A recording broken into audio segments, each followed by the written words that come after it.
देश के उपराष्ट्रपति चुनाव के लिए बीजेपी ने आखिरकार अपने पत्ते खोल दिए हैं। महाराष्ट्र के राज्यपाल सीपी राधाकृष्णन को बीजेपी ने उपराष्ट्रपति चुनाव के लिए एनडीए का उम्मीदवार घोषित कर दिया है। रविवार को बीजेपी संसदीय बोर्ड की हुई बैठक में सीपी राधाकृष्णन के नाम पर मुहर लगी, जिसका ऐलान पार्टी अध्यक्ष जेपी नड्डा ने किया। बीजेपी अध्यक्ष जेपी नड्डा ने कहा कि हम सीपी राधाकृष्णन के नाम पर सभी का समर्थन जुटाना चाहते हैं। इसके लिए सभी विपक्षी दलों के साथ बातचीत करेंगे ताकि उपराष्ट्रपति पद के लिए निर्विरोध चुनाव हो सके। वहीं सीपी राधाकृष्णन को उम्मीदवार बनाना बीजेपी का बेहद सोचा समझा कदम माना जा रहा है। राधाकृष्णन को उपराष्ट्रपति पद का उम्मीदवार बनाकर बीजेपी ने सियासी संदेश देने का दांव चला है। बीजेपी ने सीपी राधाकृष्णन के जरिए पार्टी कार्यकर्ताओं को मैसेज देने के साथ दक्षिण भारत में अपनी सियासी पकड़ मजबूत बनाए रखने का दांव चला है। 5 पॉइंट्स में समझें कि बीजेपी ने राधाकृष्णन के जरिए क्या क्या समीकरण साधने की कोशिश की है। पहला, दक्षिण भारत को सियासी संदेश।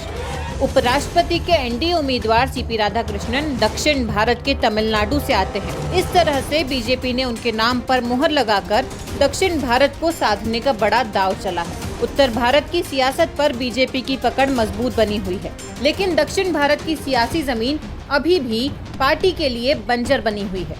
प्रधानमंत्री नरेंद्र मोदी और बीजेपी के अध्यक्ष जेपी नड्डा दोनों ही उत्तर भारत से हैं। ऐसे में बीजेपी ने दक्षिण के साथ सियासी संतुलन बनाए रखने के लिए सीपी राधाकृष्णन को उपराष्ट्रपति पद का उम्मीदवार बनाने की रणनीति अपनाई है। साउथ के किसी भी राज्य में बीजेपी की अपनी सरकार नहीं है। आंध्र प्रदेश और पुडुचेरी सरकार में बीजेपी शामिल है। तमिलनाडु और केरल में अगले साल विधानसभा चुनाव होने वाले हैं। राधाकृष्णन तमिलनाडु से आते हैं और उन्होंने राज्य में बीजेपी को मजबूत करने में काफी मशक्कत की है। वे प्रदेश अध्यक्ष से लेकर 2 बार लोकसभा सदस्य भी रहे हैं। इस तरह बीजेपी ने उपराष्ट्रपति के लिए तमिल मूल के नेता पर भरोसा जताकर एआईएडीएमके और डीएमके जैसे दलों को सियासी कश्मकश में डाल दिया है। इस फैसले को तमिलनाडु के लोगों को भी सियासी संदेश देने की रणनीति मानी जा रही है। सीपी राधाकृष्णन ने दक्षिण भारत के दूसरे राज्यों में भी बीजेपी के लिए काम किया। ऐसे में बीजेपी की कोशिश दक्षिण भारत में अपनी जड़ें मजबूत करने की है। तमिलनाडु और केरल ऐसे राज्य हैं जो बीजेपी के लिए मुश्किल हो रहे हैं। ऐसे में उपराष्ट्रपति उम्मीदवार तमिलनाडु से बनाकर बीजेपी ने सियासी संदेश देने की कवायद की है। दूसरा, संघ को सियासी तरजीह। बीजेपी ने उपराष्ट्रपति उम्मीदवार के चुनाव में राष्ट्रीय स्वयंसेवक संघ की पसंद का ख्याल रखा है। सीपी राधाकृष्णन संघ की पृष्ठभूमि से निकले नेता हैं। जनसंघ के दौर से वे बीजेपी से जुड़े हुए हैं। हालांकि संघ सरकार के कामकाज में दखल अंदाजी नहीं करना चाहता, लेकिन उसका मानना है कि सर्वोच्च पदों पर बैठे लोग पार्टी और उसकी विचारधारा के प्रति समर्पित हों।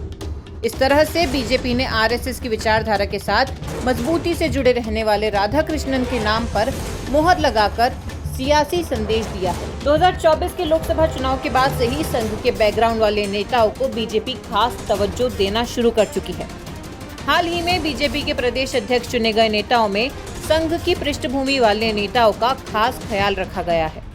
15 अगस्त को प्रधानमंत्री मोदी ने लाल किले की प्राचीर से आरएसएस का जिक्र करने के साथ साथ राष्ट्र और समाज के प्रति उसका समर्पण का भी उल्लेख किया। अब आरएसएस की पृष्ठभूमि वाले राधाकृष्णन को उपराष्ट्रपति का कैंडिडेट बनाकर साफ कर दिया है कि बीजेपी और संघ के बीच बेहतर समन्वय है। तीसरा, सामाजिक समीकरण साधने का दांव। बीजेपी ने सीपी राधाकृष्णन के जरिए क्षेत्रीय संतुलन ही नहीं बल्कि सामाजिक समीकरण साधने की भी कवायद की है। राधाकृष्णन ओबीसी समुदाय से आते हैं। जिस तरह से जगदीप धनखड़ ओबीसी समाज से थे, इस तरह से बीजेपी ने उनकी जगह ओबीसी समाज से ही उपराष्ट्रपति बनाने का फैसला किया है ताकि विपक्ष को घेरने का मौका न मिल सके।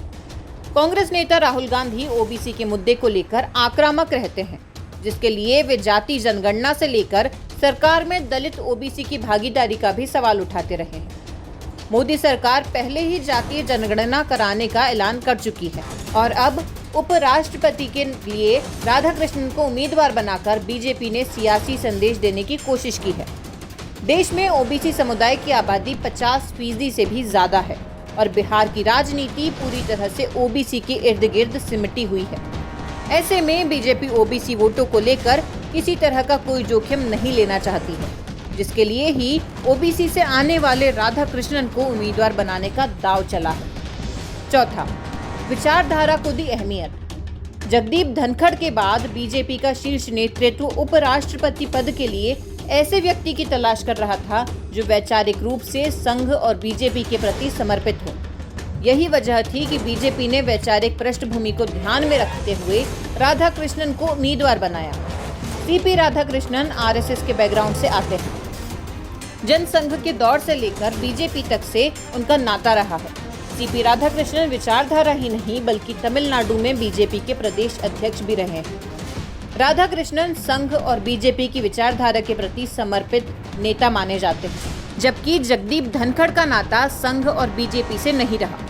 उन्होंने अपना राजनीतिक सफर जनता दल से किया, फिर कांग्रेस में रहे और उसके बाद बीजेपी से जुड़े। मोदी सरकार आने के बाद धनखड़ पहले राज्यपाल बने और फिर उपराष्ट्रपति बने थे, लेकिन जिस तरह से उन्होंने बीजेपी की लाइन से हटकर विपक्ष के साथ तालमेल बिठा लिया, उसके चलते इस बार बीजेपी ने उपराष्ट्रपति के उम्मीदवार के चयन में विचारधारा और सियासी बैकग्राउंड का पूरा ख्याल रखा है। पांचवा, कार्यकर्ताओं को दिया संदेश।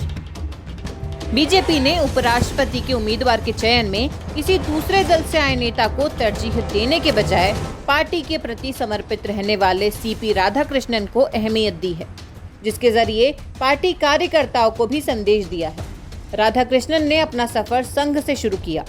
सीपी राधाकृष्णन संघ से स्वयं सेवक के तौर पर सामाजिक जीवन में आए और फिर सक्रिय राजनीति की राह पकड़ी।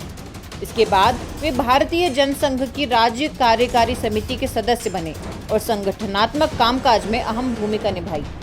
राधाकृष्णन ने लंबे समय तक बीजेपी कार्यकर्ता के तौर पर काम करने के बाद 90 के दशक में तमिलनाडु बीजेपी के सचिव बने। इसके बाद बीजेपी के प्रदेश अध्यक्ष पद पर रहे। कोयम्बटूर लोकसभा क्षेत्र में 2 बार सांसद रहे। तमिलनाडु में बीजेपी को सियासी पहचान दिलाने में उनकी भूमिका अहम रही है। इसके बाद झारखंड के राज्यपाल और फिर महाराष्ट्र के राज्यपाल बने। बीजेपी ने अब उन्हें उपराष्ट्रपति का उम्मीदवार बनाकर बीजेपी कार्यकर्ताओं को सियासी संदेश देने की कोशिश का दांव चला है।